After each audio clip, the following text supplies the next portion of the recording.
صدای همهمه و شلوغی بلند شد. ننه سعی می‌کرد مانع رفتنشون بشه، اما رباب خانم توجهی به اصرارای ننه نداشت. تا فهمیدم میخوان از نشیمن بیرون بیان، 4 دست و پا خودمو به پشت ستون رسوندم و مخفی شدم. تمام بدنم از هیجان و اضطراب میلرزید. حتی اگه به حمیدرضا هم نمیرسیدم، همین که شر این مرد از سرم کم شده بود واسم کافی بود. زودتر از چیزی که فکرشو میکردم مهمونای آقا یدالله رفتن. هرچند خودش تا لحظه آخر تلاش میکرد نظر مادرش رو عوض کنه، اما در نهایت با تشر مادرش و جدیت پدرش و مخالفت دختراش مجبور شد دنبالشون از خونه بیرون بره. ننه و ماهبانو هم تا دم در مهمونا رو بدرقه کردن. ننه مدام معذرت خواهی میکرد و خواهش میکرد ماجرای اون شب به بیرون درس نکنه. دوستای عزیز و مهربونم، سحر هستم، راوی داستانهای جذاب عاشقانه. ممنون میشم با لایک کردن و به اشتراک گذاشتن ویدیوها به ما انرژی بدید. رباب خانومم با طمأنینه از جانب خودش بهش قول داد حرفی به کسی نزنه. در حیاط که بسته شد، تو تاریک و روشنی حیاط ننه رو دیدم که پشت در نشست و سر زیر گریه. ماهبانو زیر بازوی ننه رو گرفت و سعی کرد بلندش کنه و گفت نکن ننه، به خدا ارزش نداره اینقدر خودتو عذاب میدی. اما ننه با گریه نالید. دیدی چی شد ماهبانو؟ دیدی چطور بی آبرو شدیم؟ ای خدا، من چه گناهی به درگاهت کردم؟ دختری خیره سر معلوم نیست خودش رفته کدوم قبرستونی قایم شده. وای ماهبانو، از فردا دوباره اسم این دختره میفته سر زبونا. ماهبانو آروم گفت اینقدر جوش نزن ننه. بابا 100 بار گفتم وقتی خودش اینقدر مخالفه شما بهش فیله نکن. بابا حرف یه عمر زندگیه.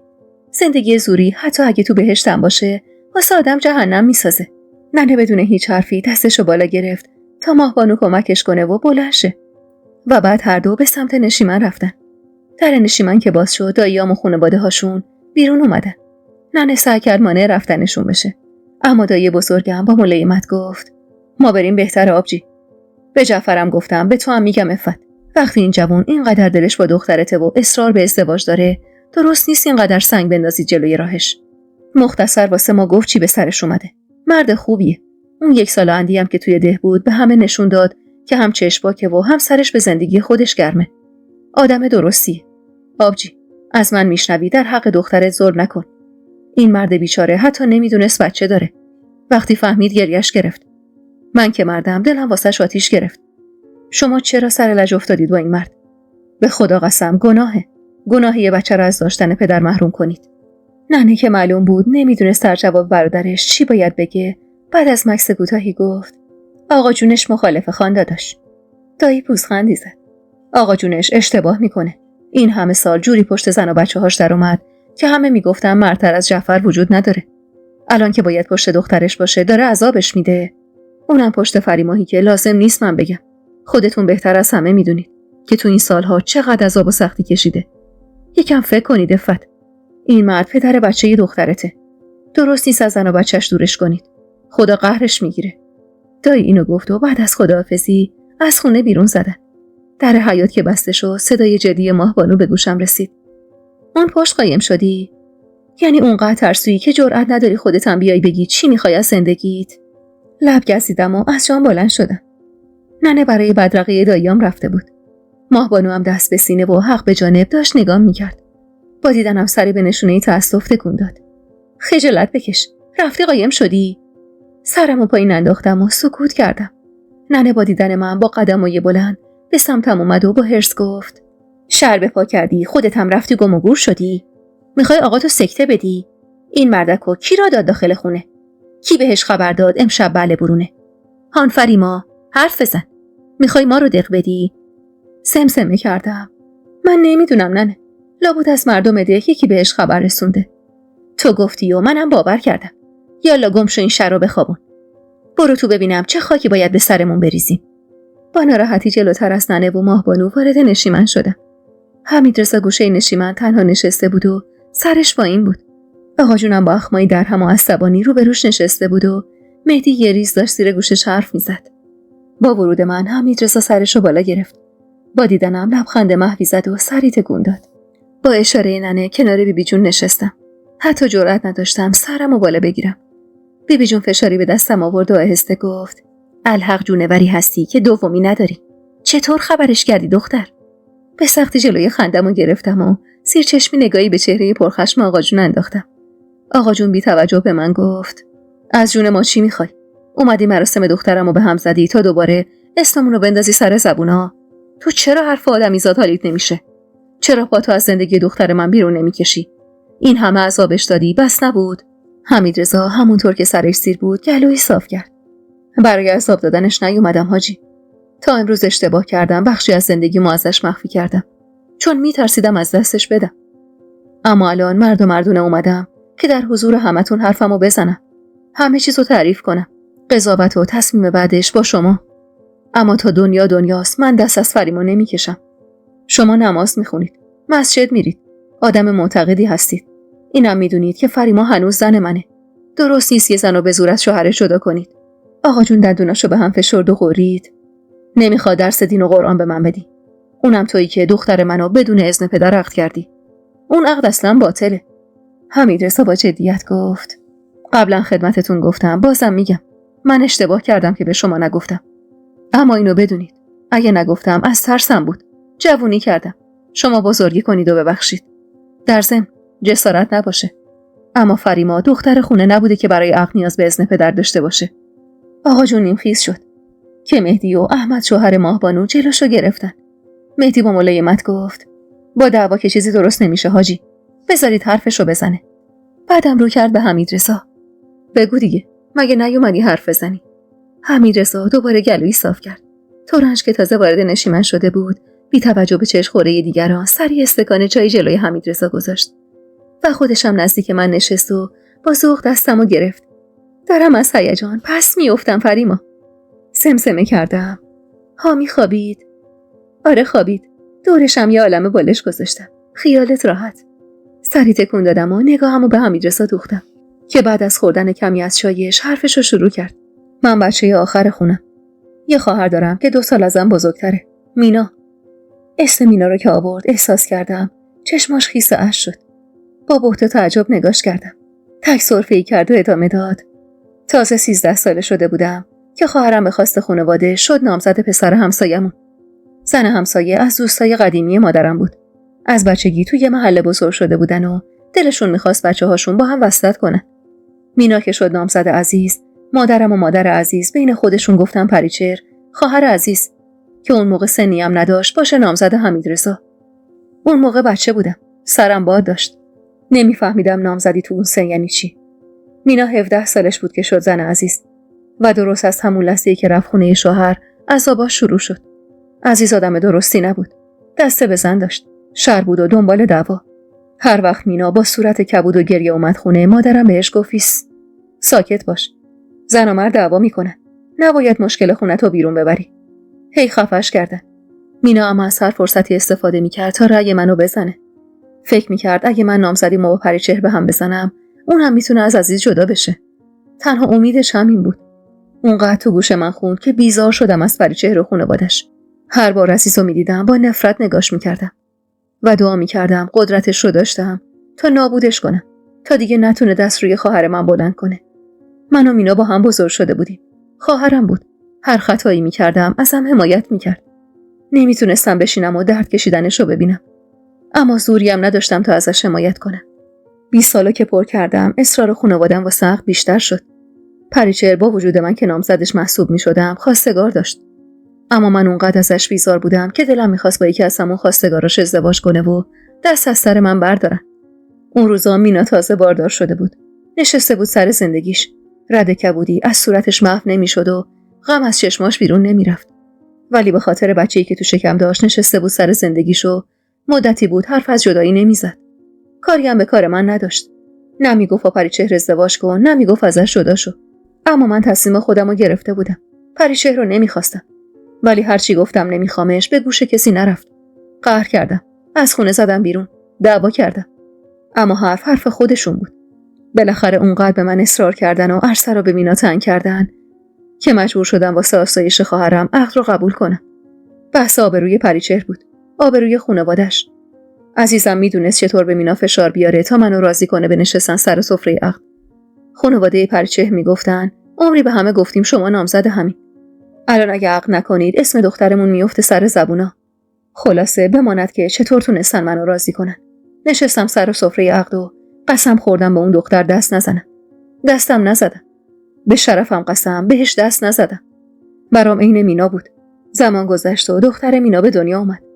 منم به خاطر فشارهای زیاد خانواده که باید زودتر عروسی بگیرم رفتم و واسه سربازی اسم نوشتم. مینا بعد دختر اولش صاحب یه دختر دیگه هم شد. سال اول سربازیم که تموم شد اومدم اینجا به عنوان سرباز معلم.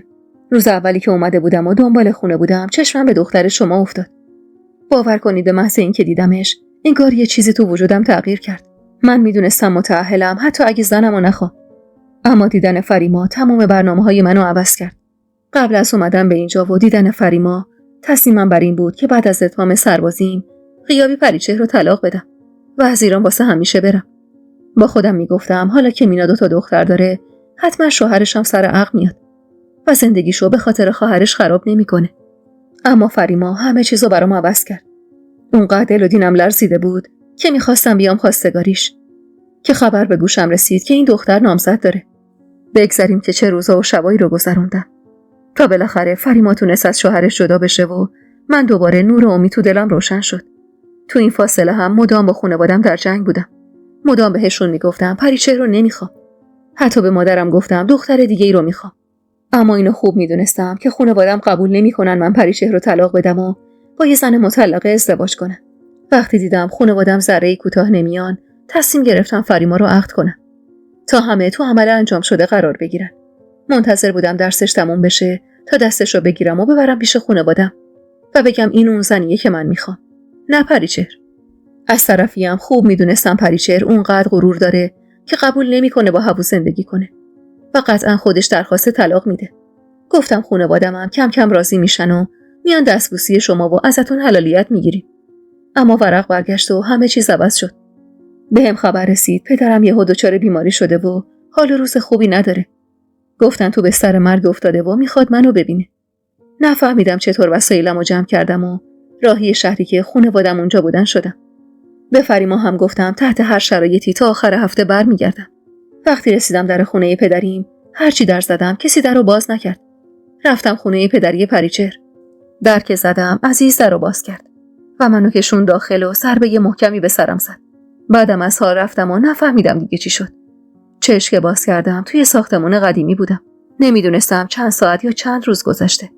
فقط از پنجره کوچیک بالای اتاق فهمیدم شبه. داد و بیداد کردم. بعد از کلی داد و بیداد کردن عزیز اومد سر وقتم. با 2 برادر دیگه‌اش افتادم به جونم و در حد مرگ کتکم زدن. اونقدر زدن که دوباره از حال رفتم. وقتی به هوش اومدم تو خونه پدرم بودم. پام شکسته بود. دنده هام شکسته بود و زخمای بدنم عفونت کرده بود. ولی بازم تو اون شرایط به فکر فریما و بیخبریش بودم. دلم عین سیر و سرکه میجوشید. همه حق و به عزیز و برادراش میدادن. همه بهشون حق میدادن که منو در حد مرگ بزنن.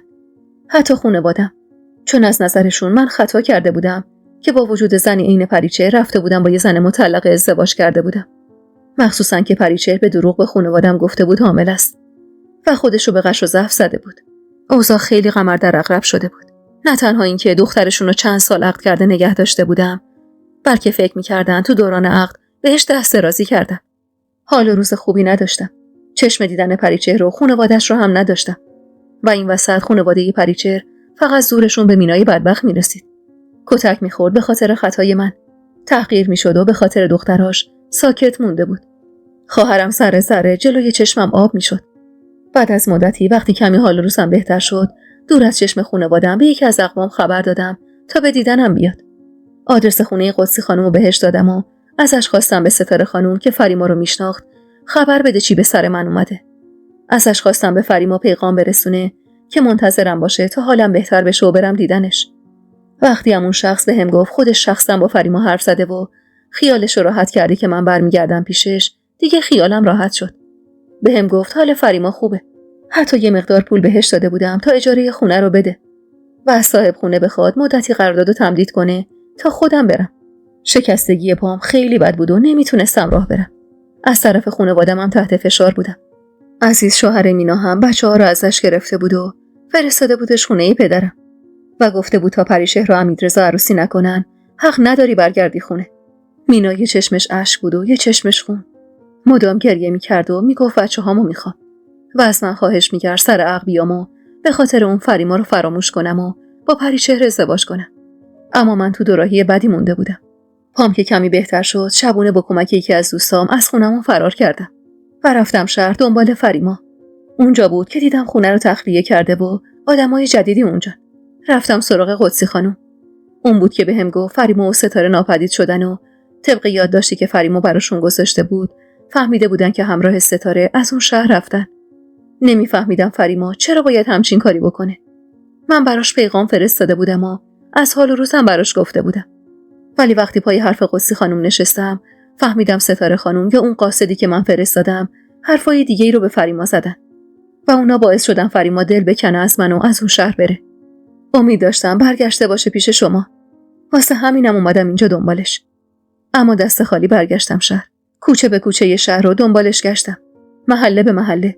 عکسی که ازش داشتم و به هر کسی نشون دادم به امید اینکه ردی ازش داشته باشن. تا اینکه بالاخره یکی از راننده‌های گاراژ عکس فریما رو شناخت و بهم گفت اونو با یه زن و یه بچه رسونده مرکز استان. بار سفر بستم تا راهی مرکز استان بشم. هرچند میدونستم اونجا خیلی بزرگه و پیدا کردن فریما شاید غیر ممکن باشه. اما فریما دینی به گردن من داشت و باید حقیقت رو میفهمید بعد تصمیم میگرفت. میدونستم گشتن دنبال فریما مثل گشتن دنبال یه سوزن تو انبار کاه میمونه. اما هر طور که شده بود قسم خوردم که پیداش کنم. واسه همینم ناامید نشدم. ولی درست روزی که میخواستم برم بهم خبر بدی رسید.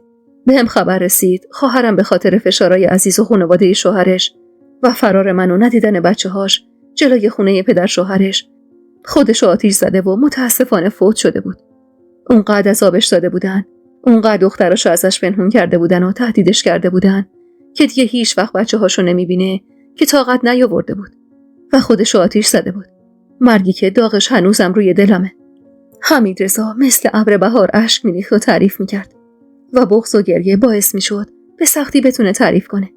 ولی لحظه ای مکث نمیکرد و ادامه میداد. من مسبب مرگش بودم.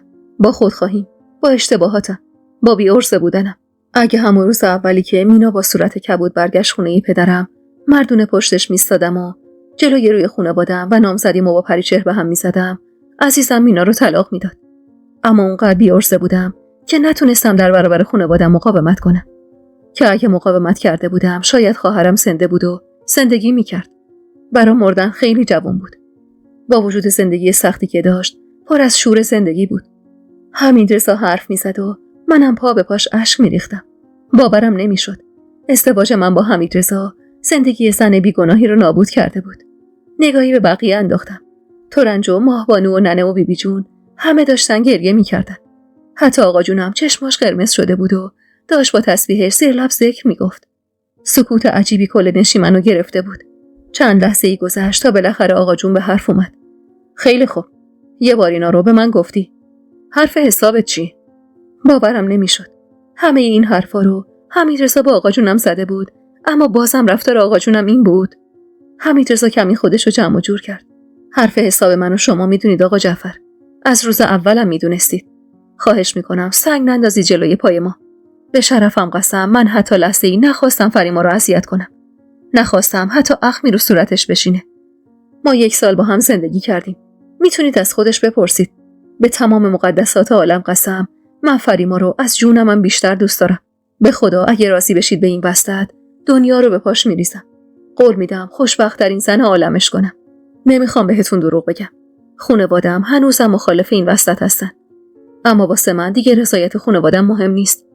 اگه روزی تن میدادم به خواسته هاشون به خاطر مظلومیت خواهرم بود. الان دیگه اهرام فشاری روی من ندارن. بعد از فوت مینا بحث بدی باهاشون کردم و زندگیمو ازشون سبا کردم. آقا جون نگاهی به من انداخت. اشکم لحظه‌ای بند نمی اومد و توان حرف زدن نداشتم. بگو فریما، تو این مردو میخوای؟ با نگرانی سرمو بالا گرفتم. ترنج با دست به آرومی فشاری روی پام آورد و زمزمه کرد. چرا ساکتی فریما؟ حرف بزن دیگه. نفس عمیقی کشیدم و با صدای آرومی گفتم. بله آقا جون. آقا جون با صدای بلندی گفت. بله چی فریما؟ درست و واضح حرف بزن. این مردو میخوای؟ با تمام تاوانهایی که بابت خواستنش باید بدی؟ یه بار بهت گفتم، یه بار دیگه هم میگم. بین ما و این مرد باید یکی رو انتخاب کنی. یا خانواده‌ات یا مردی که خانواده‌ای نداره.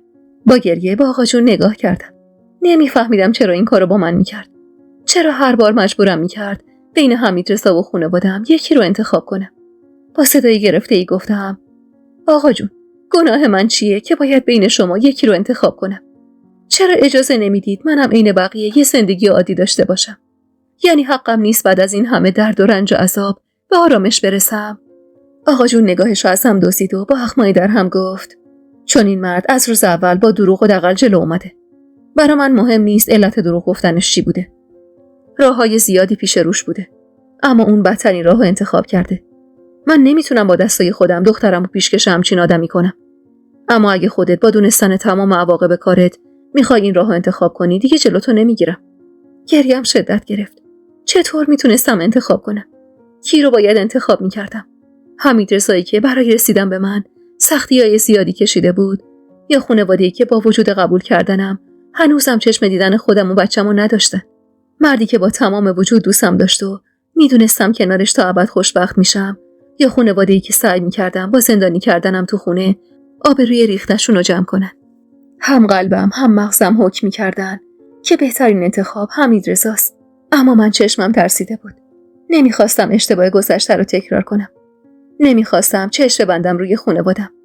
واسه همینم با وجود درد عمیق قلبم به سختی گفتم: من نگاهمو به حمیدرضا دوختم و برخلاف میلم گفتم: من انتخابم خانوادم هستن. اینو گفتم و گریم شدت گرفت. احساس میکردم نفسم بالا نمیاد. قلبم مچاله شده بود و با عجله از نشیمن بیرون زدم. پاهام یارای بردنمو نداشتن. نفسم به شماره افتاده بود و احساس میکردم دیگه هیچ اکسیژنی برای تنفس ندارم. من نباید پشتشو خالی میکردم. نباید حالا که تک و تنها اومده بود اونقدر بیرحمانه پسش میزدم. مگه من دلم اونو نمیخواست؟ مگه نمیخواستم تا عمر دارم کنار اون باشم؟ پس چرا این کارا رو میکردم؟ اونقدر گریه کرده بودم که قلبم داشت از سینم بیرون میزد. دلم برای حمیدرضا پر میکشید. میسوخت. به اعتماد پشتیبانی من پاشو تو این خونه گذاشته بود. اما من باهاش چیکار کرده بودم؟ سرم روی زانوم گذاشته بودم و با صدای بلند های های گریه میکردم که احساس کردم بوی عطر حمیدرضا اومد. سرمو بالا گرفتم. اونقدر گریه کرده بودم که چشمام تار میدید. اما تو تاریک و روشنی حیاط متوجه حمیدرضا شدم که کنارم نشسته بود و با غصه داشت نگاه میکرد. باورم نمیشد. چطور ممکن بود وقتی حمیدرضا رو پس زده بودم الان تو حیاط کنارم نشسته باشه؟ نگاه متعجبم رو که دید لبخندی زد و سمسمه کرد: دلم برات خیلی تنگ شده جوجه. اگه دوام نمی‌کنی بغلت کنم. بین گریه خندیدم و دستای بازشو که دیدم دیگه تحمل نکردم و خودمو تو بغلش انداختم. اونقدر محکم بهش چسبیده بودم که انگار قرار بود جزئی از وجودش بشم. دلم براش پر می‌کشید، برا آغوشش، برا بوی تنش. حمیدرضا مدام سرمو میبوسید و با صدای گرفته‌ای ازم میخواست که گریه نکنم. قربون اشک چشمات بشم. گریه نکن. قلب منو به درد نیا دردت بجونم. تموم شد فریما جونم. به سختی ازش جدا شدم. چطوری اومدی؟ ببخش منو. نباید پشت تو خالی میکردم. بوسه‌ای به پیشونیم زد و دستی به صورتم کشید. و اشک صورتمو پاک کرد و گفت: تو که با اون حال رو زدی از اتاق بیرون، مادرت با آقات گفت مسئولیت داره این دختر رو از شوهرش جدا کنی. با تعجب گفتم: ننم اینطور گفت. حمیدرضا سری تکون داد. آره، اول اون گفت. بعدم بیبی تو خواهرات پشتش در اومدن. بعدم مهدی با آقا جونت حرف زد. من اونقدر از تصمیم تو حالم بد بود که فکر میکردم دنیا داره رو سرم آوار میشه.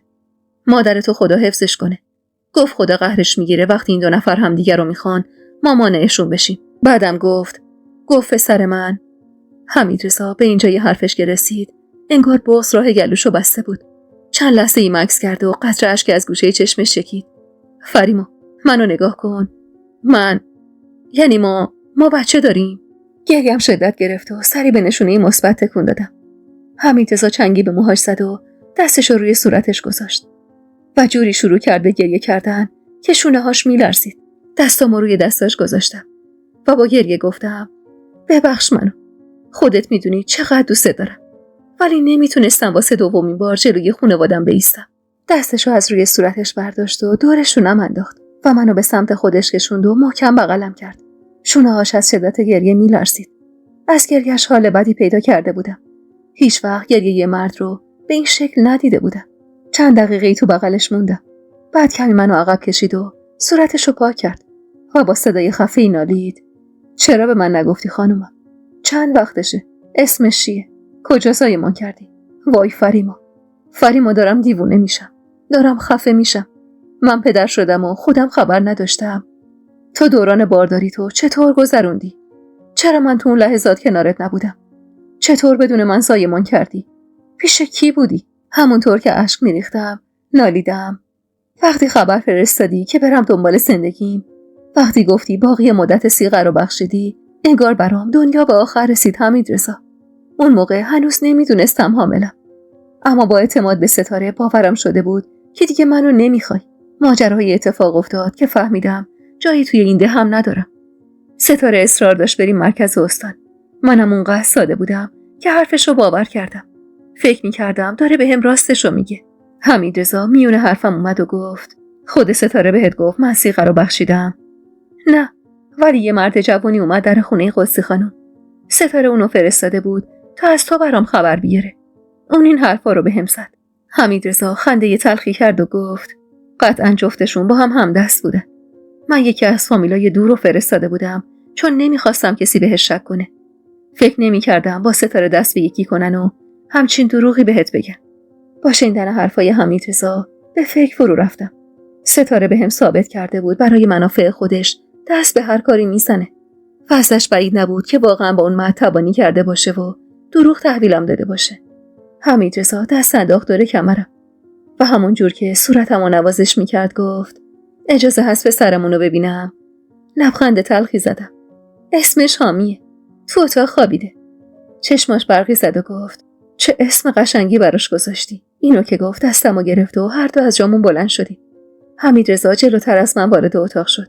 چراغ نفتی که روی دیوار ایوون نصب بود و آروم برداشتم و با خودم بردم تو اتاق تا اتاق کمی روشن‌تر بشه و حمیدرضا بتونه بهتر حامی رو ببینه. به محض ورودمون حمیدرضا رفت به سمت حامی و کنارش زانو زد. با بهت نگاش میکرد. بعدم با تعجب نگاهی به من انداخت و گفت: این بچه یعنی من پدرشم. اشک نشست روی گونم و سری به نشونه مثبت تکون دادم. حمیدرضا سرشو کنار حامی گذاشت و آهی از ته دل کشید و همونطور که اشک میریخت آهسته مشغول نوازش دستاش شد. دیدن حمیدرضا و حامی در کنار هم رویایی بود که بارها و بارها اونو توی خواب دیده بودم، اما باورم نمیشد که یه روزی به حقیقت بپیونده. به زور جلوی گریه‌مو گرفته بودم.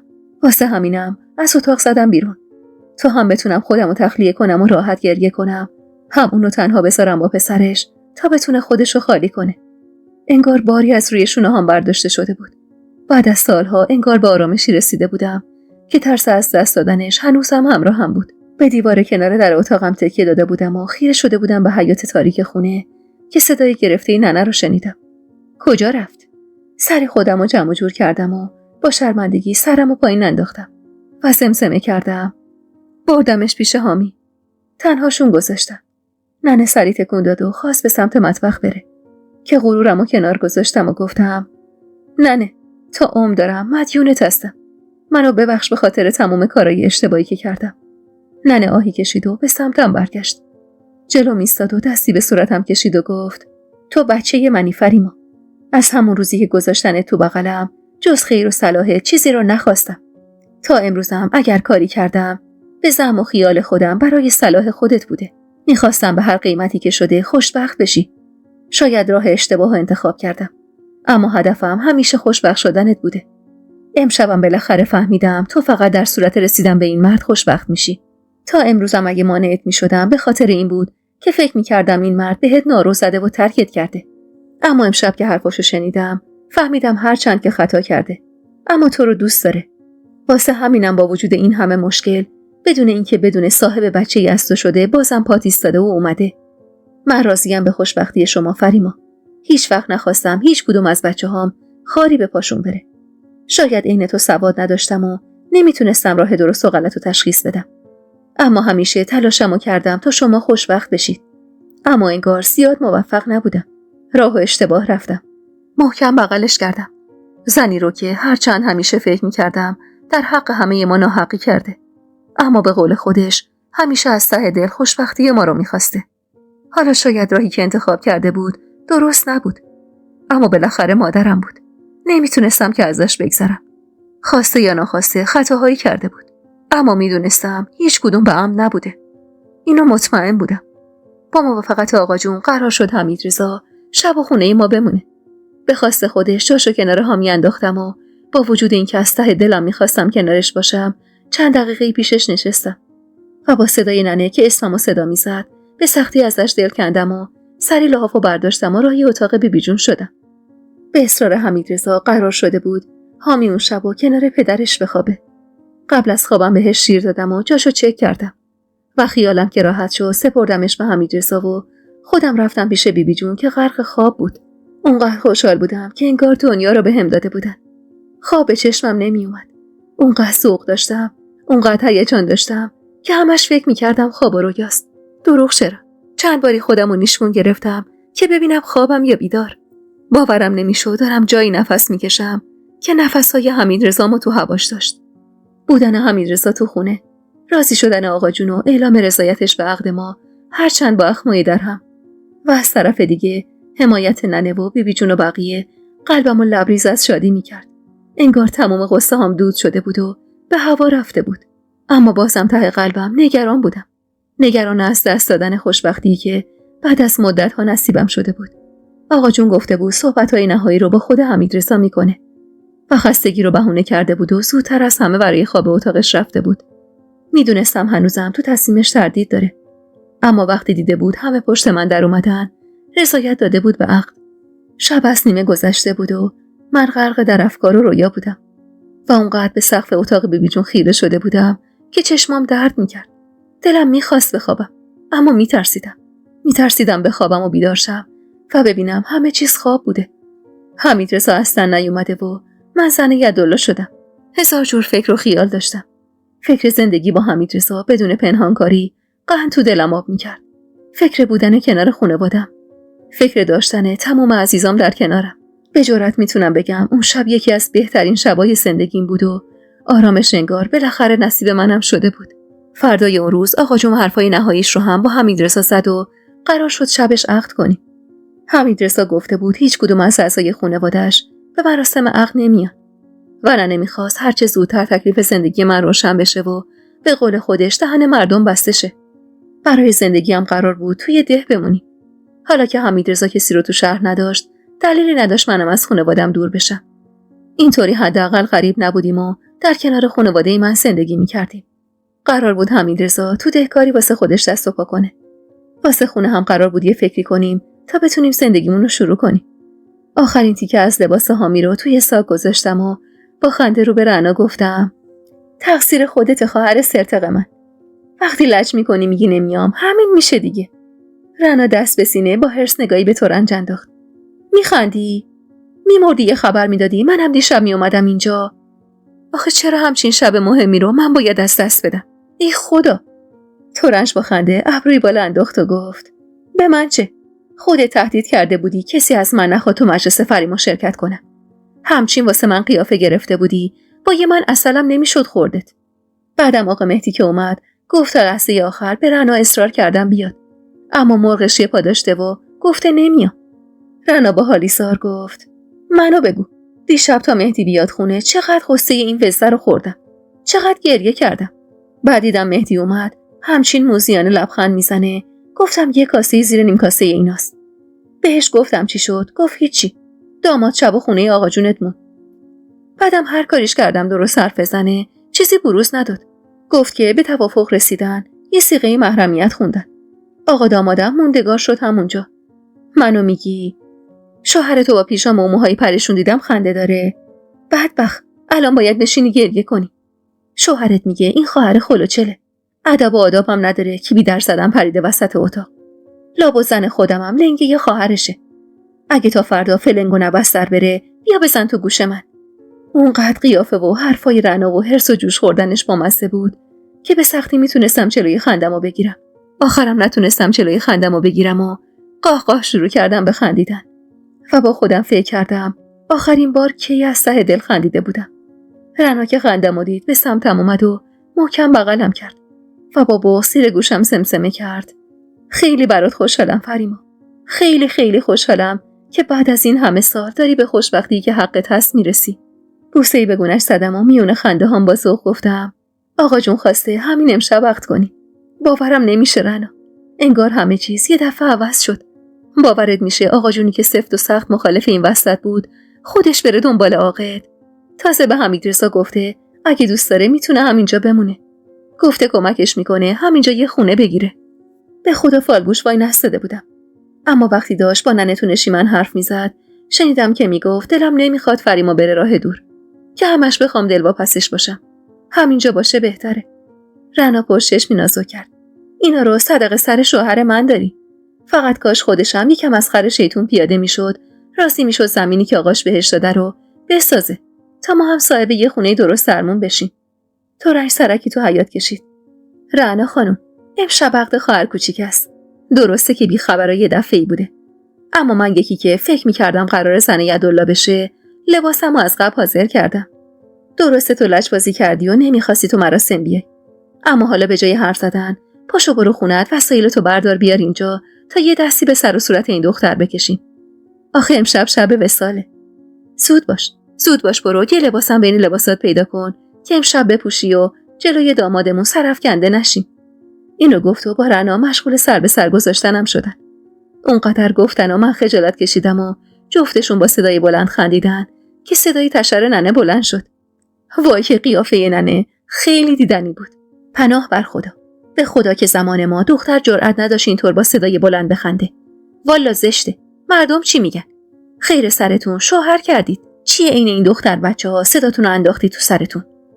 رنا بی توجه به غرغرای ننه خم شد و استکانای چای خالی رو از سینی وسط اتاق بیرون گذاشت و سینی رو برداشت و ظرف گرفت و مشغول خوندن شد و با خنده گفت: ننه بیا وسط. ننه همونطور که تو آستونه‌ای در وایساده بود و دعوامون میکرد با چشمای گرد شده خم شد.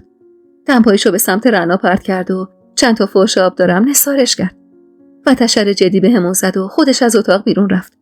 با رفتنش رنا سریع از جا بلند شد و گفت: من برم ببینم واسه عقد این سرت خانوم لباس چی دارم. ای خدا، نگاه کن همشون لباس دارن الا من. تورنج تو هم برو بگو این راستی خانوم بیا صورت فریما رو بند بندازه. منم یکم سرخاب سفیدا بیارم یه رنگ رویی به صورتش بدم آقا حمیدرضا لذتش رو ببره امشب. بعدم بوسه‌ای به گونه قرمز شده از شرم من زد و از اتاق بیرون زد. بعد از رفتن خواهرام مشغول جمع جور کردن وسایلم شدم. باورم نمیشد که اونقدر راحت همه چیز داشت جفت و جور میشد. از صبح زود حمیدرضا با آقا جون رفته بود تا چند تا خونه خالی ده رو ببینه. یادم قبلا توی ده خونه خالی واسه اجاره نبود. فقط آقا صادق بود که چند تا اتاق خالی داشت و به مسافری یادم رهگذری چیزی هرایه میداد. اما تو چند سال اخیر بعضی از اهالی ده به شهر مهاجرت کرده بودن و 2-3 تایشون هم خونه‌شون رو واسه اجاره گذاشته بودن. اول قرار بود منم با حمیدرضا و آقا جون برم، ولی چون خونه‌های ده تقریبا همه این شکل بودن رفتن من لزومی نداشت و انتخاب نهایی رو به عهده حمیدرضا گذاشته بودم و خودم هم مونده بودم تو خونه تا هم برای شب حاضر بشم هم وسایلم رو جمع جور کنم. سرم گرم کارم بود که ننه وارد اتاق شد و با جدیت گفت: بیا تو مطبخ کارت دارم. سریع از جا بلند شدم و همراه ننه به سمت مطبخ رفتم. ننه اشاره‌ای به وسط مطبخ کرد و گفت: اینا رو برات حاضر کرده بودم. چند تا قابلمه و ظرف و ظروف و 2 دست لحاف و تشک. با تعجب گفتم: اینا چیه؟ ننه که از صبح حسابی اخماش تو هم بود گفت: مگه نمیخواید اینجا خونه بگیرید؟ وقتی که قرار بود زن یدالله بشی رفته بودم و یکم وسیله برات گرفته بودم. اون که قسمت نشد. شما هم که قراره اینجا خونه بگیرید. اینا رو ببر تو اتاقت، پدر حامی که اومد بده ببره تو خونه‌ای که گرفته. با سوق گفتم: دست درد نکنه ننه، نیازی نبود زحمت بکشی. ننه کلافه گفت: پاشو برو به بچت برس. تورنج رفته راستی خانومو بیاره. با تردید گفتم: ننه از چیزی دلخوری؟ بدون اینکه نگام کنه گفت: نه برو حاضر شو، اونقدر منو به حرف نگیر. بی حرف وسایلو برداشتم و بردم تو اتاق. از ذوق سراسپانه میشناختم. قابلمه ها رو گوشه اتاق گذاشتم و ننه هم بالا هاف و دوشک پشت سرم اومد و اونو گذاشت تو اتاق. حس کردم میخواد یه حرفی بزنه. واسه همین گفتم: ننه چیزی شده؟ چرا به هم ریختی؟ ننه کلافه تر از قبل گفت همه فامیل منتظرن امشب عقد تو و یدالله باشه. نمیدونم چرا عمت خبر فرستاده واسه خبرشون کنیم بیان. اینا که از ما دلخور بودن و با همون قطع رابطه کرده بودن. ای خدا، اینم شانس منه. اگه بیان باز شر به پا میشه. خواستم جوابشو بدم که صدای بسته شدن در حیاط اومد. ننه سریع از جا بلند شد. حواست باشه فریما. اگه عمتینا اومدن و حرفی زدن ساکت میمونی. اصلا به نظر من دارم میان واسه حرف و حدیث زدن و شر به پا کردن. نمیخوام دوباره آبروریزی بشه. فهمیدی؟ به پدر حامیم بگو. سری تکون دادم و خیال ننه رو راحت کردم که حرفی نمیزنم. ننه که بیرون رفت سر و کله ترنج با راضیه خانم پیدا شد. ترنج حامی رو بغل کرد و من نشستم زیر دست راضیه خانم تا صورت و ابروهامو برداره. اونقدر خوشحال بودم و تو سرم پر از خیال و رویا بود که ذره‌ای درد احساس نکردم. راضیه خانم که کارش تموم شد با سرخوشی گفت عروسه به این صبوری نوبره فریما. بالاخره به مراد دلت رسیدی یا مبارکت باشه. دستم سبک باشه خوشبخت بشی. خندیدم و ازش تشکر کردم و تو آینه خیره شدم به صورتم که پر از رد قرمزی بود. آهی کشیدم و دستی به جای سوختگی روی گردنم کشیدم. راضیه خانم در حالی که وسایلش رو جمع می‌کرد گفت واسه چی آه می‌کشی؟ دیگه واسه چی قصه می‌خوری؟ به مردی که می‌خواستی رسیدی دیگه. ماشاءالله بهش. من چند باری دیدمش. جوون خوب و سر به راهیه. تو همین ده خواستگاری هر دختری میرفت، نه تنها که بهش نه نمیگفتن، بلکه دو دستی تقدیمش میکردن. ببین چقدر خدا دوست داشته که بعد از اون همه سختی که کشیدی مهر تو به دل این مرد انداخته. اشکی روی گونم نشست که قطعاً اشک شوق بود. رعنا که وارد اتاق شد اونقدر سر و صدا کرد و مسخره بازی در آورد که همه چیز یادم رفت و به اصرارش نشستم زیر دستش تا رنگی به صورتم ببخشه. بزک دوزک صورتم که تموم شد واسه آخرین بار نگاهی به لباسم انداختم. همون لباس صورتی که گلای سبز داشت و ننه واسه بله برونم با یدالله داده بود بدوزن. همونو به اصرار رعنا تنم کرده بودم. شوق عجیبی داشتم. از صبح زود دیگه حمیدرضا رو ندیده بودم. رعنا با بد جنسی میگفت شگون نداره و خودشم بعد از نهاری که با زنا تو اتاق خوردیم و مردا تو نشیمن خوردن حامی رو برده بود پیش حمیدرضا و 2 ساعت بعدم به بهونه گشنگی برش گردونده بود. میگفت خوبیت نداره روز عقدت نامزد تو ببینی و بهتره تو اتاق بمونی.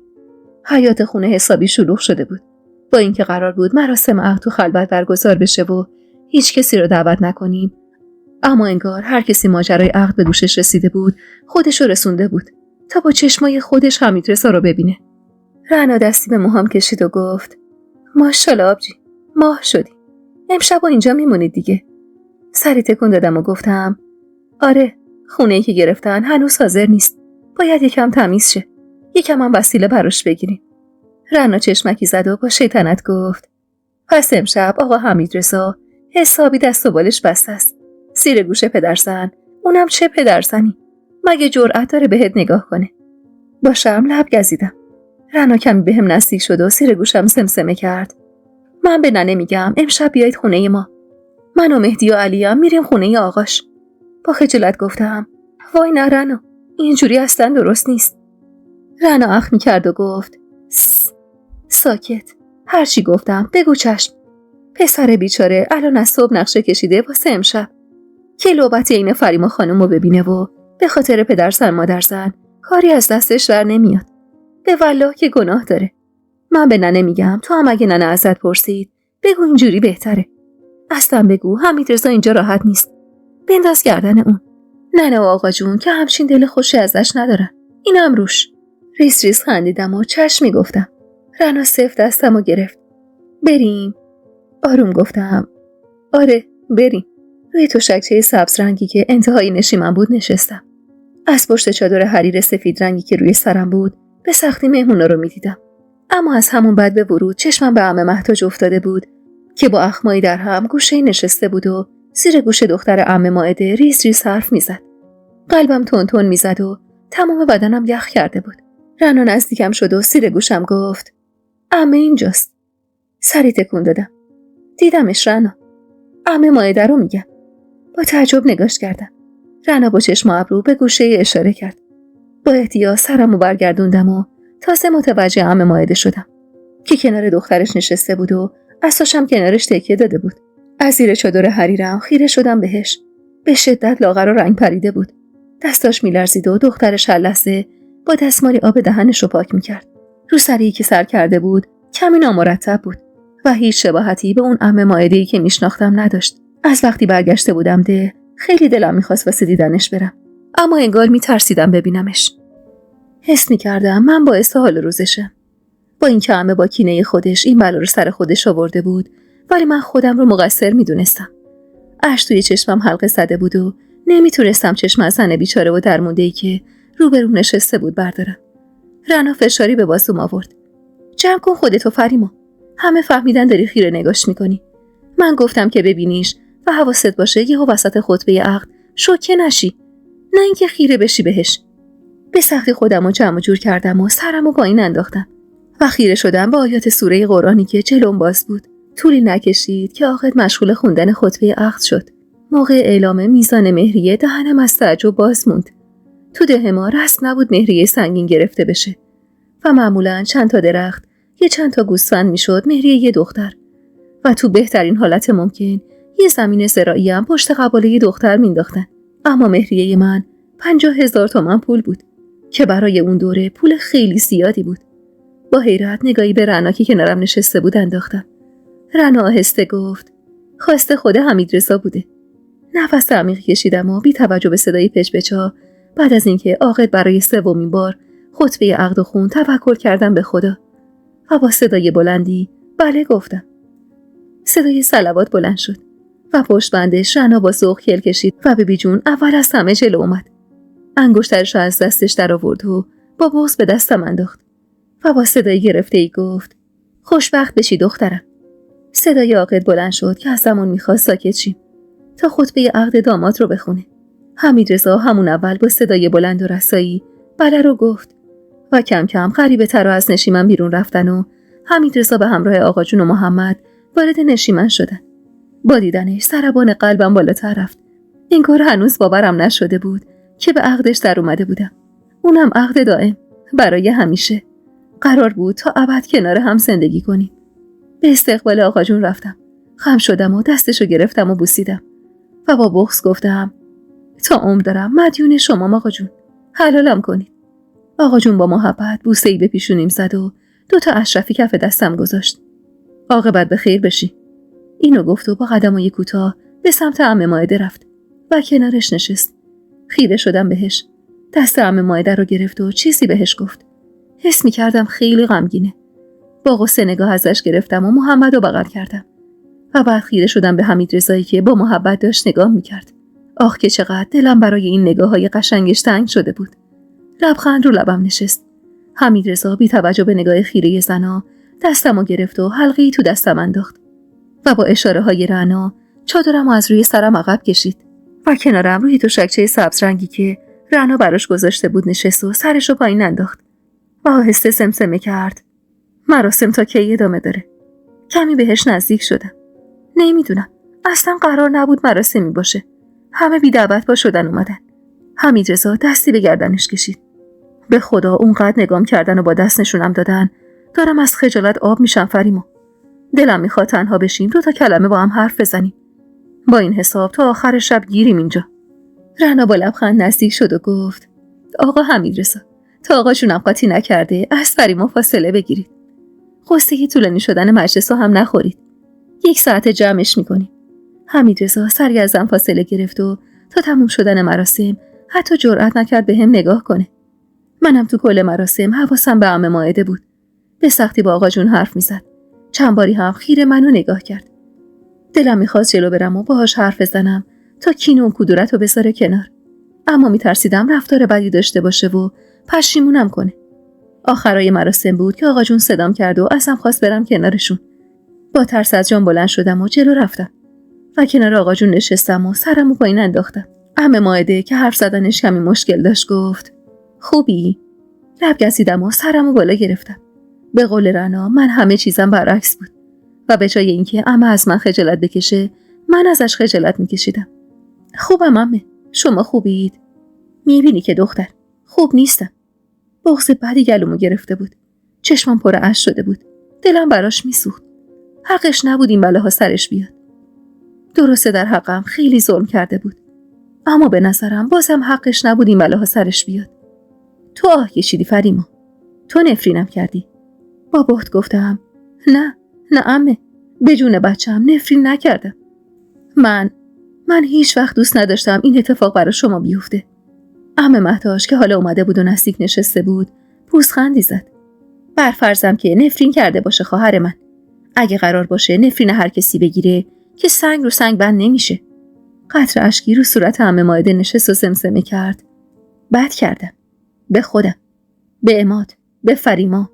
دیگه نتونستم جلوی گریه‌مو بگیرم و اشک عین سیل روی صورتم روونه شد. عمه دستشو به سختی به سمتم گرفت. دستشو گرفتم و نگاش کردم. حلالم کن. بین گریه لبخندی زدم و گفتم شما هم منو حلال کنم. بچه بودم، نادون بودم.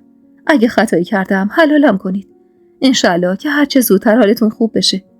عمه نالید. دعا کن بمیرم و راحت شم. آقا جون با دلخوری نگاش کرد. این چه حرفیه خواهر من؟ انشالله بهتر میشی. اصلا خودم میبرمت شهر پیش بهترین طبیبا. عمه مهتاج پشت چشمی نازک کرد. ما هم کم طبیب نبردیمش خان داداش. مائده نیاز به مراقبت داره. دختران نمیرسن بهش رسیدگی کنن. مراقب عماد باشن یا مادرشون. خسته شدم والا. منم بهشون حق میدم. مائده هم با هیچ کس نمیسازه. یعنی کسی هم نیست که دلسوزش باشه و به فکرش باشه. باید مشتمالش بدیم. یه طبیب محلی یه داروی گیاهی داده، بزنیم به دست و پاهاش. باید به خورد و خوراکش هم رسیدگی بشه. اما کسی نیست این کارا رو بکنه. دخترها هنر کنن به عماد برسن. خب زن مردمن. اختیارشون دست خودشون که نیست. آقا جون کمی فکر کرد و گفت میارمش پیش خودم. اتفاقا عفتم چند باری به هم پیشنهاد داده بود. اما خب من میگفتم تو دختراش هستن، چه نیازی به ما؟ اگه میگی دخترها نمیرسن میارمش همینجا. خودم هستم. عفت هست، دخترها هم میان کمک. عمه مهتاج که انگار به هدفش رسیده بود با شوق گفت اینجوری که خیلی خوبه خان داداش. به خدا ثوابم داره. این دخترها هم یکم به زندگیشون برسن. این مدت اینقدر حرف شنیدن از قوم شوهر که آسی شدن دیگه. میترسم 4 صباح دیگه این 2 دختر بیچاره هم پس بفرستن خونه آقاشون. عمه مائده به سختی گفت من راضی نیستم خان داداش. یه گوشه نشستم، نه مشت و مال میخوام، نه غذای خاصی، نه زحمت میدم به کسی. آقا جون اخ میکرد. زحمت چی خواهر من برادر تو هم حق داری به گردن من.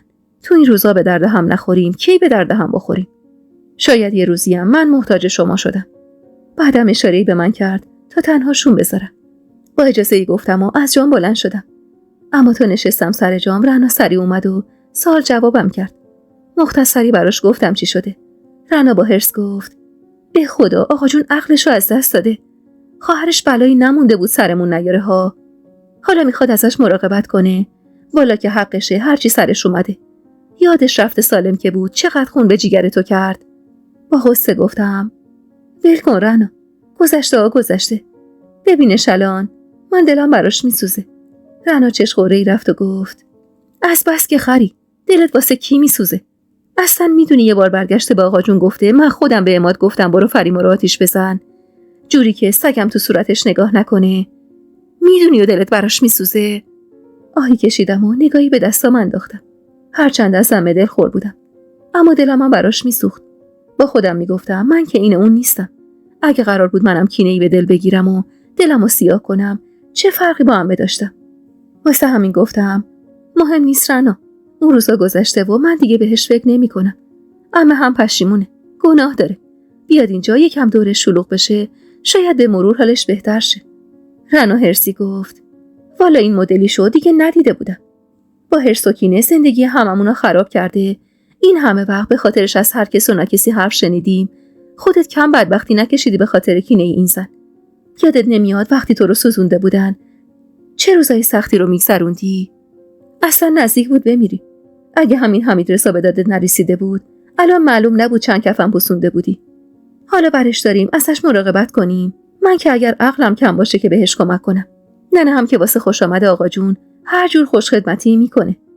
رنا مدام غرغر میکرد، اما من تو فکر بودم.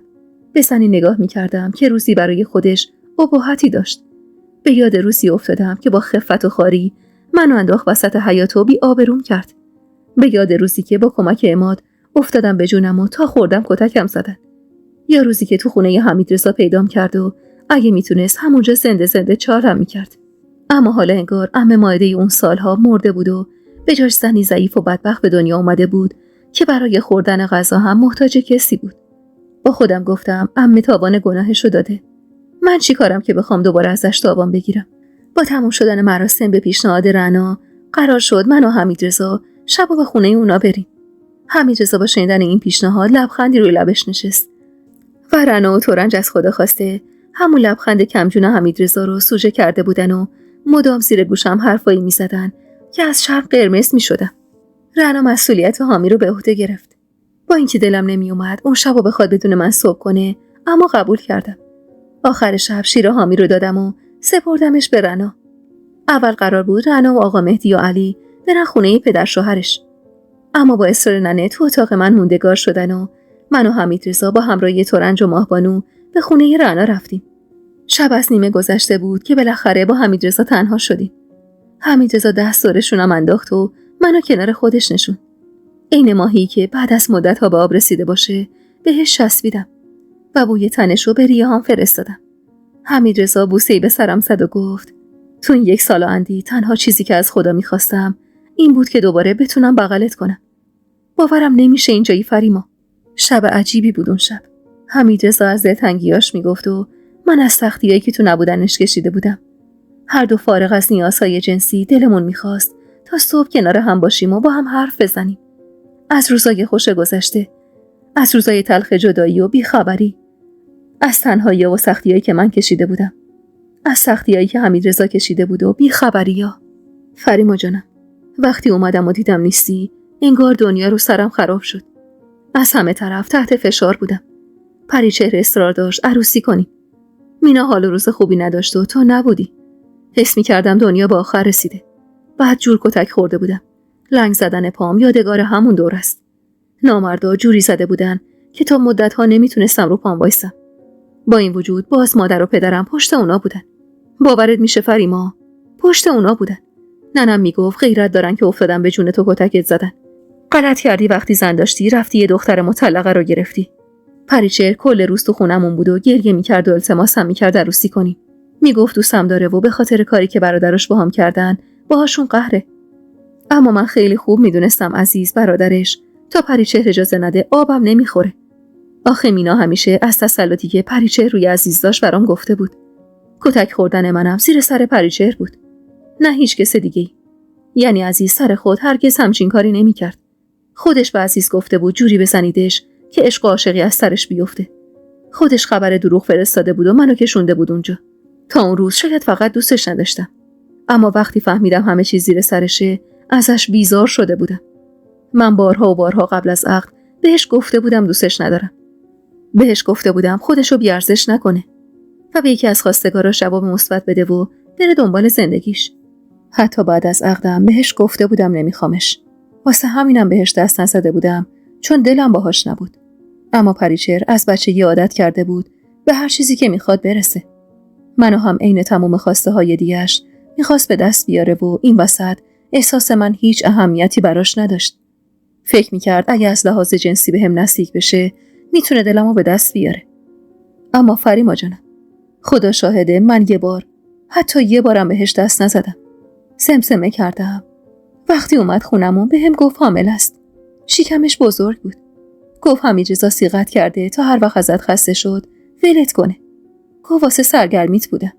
بوسه‌ای به دستم زد و گفت دروغ بود قربونت برم. هم حرفاش هم حامله بودنش. همش دروغ بود تا کاری کنه تو خودت بری. امید داشت با رفتن تو من سر به راه بشم و بشینم سر زندگیم.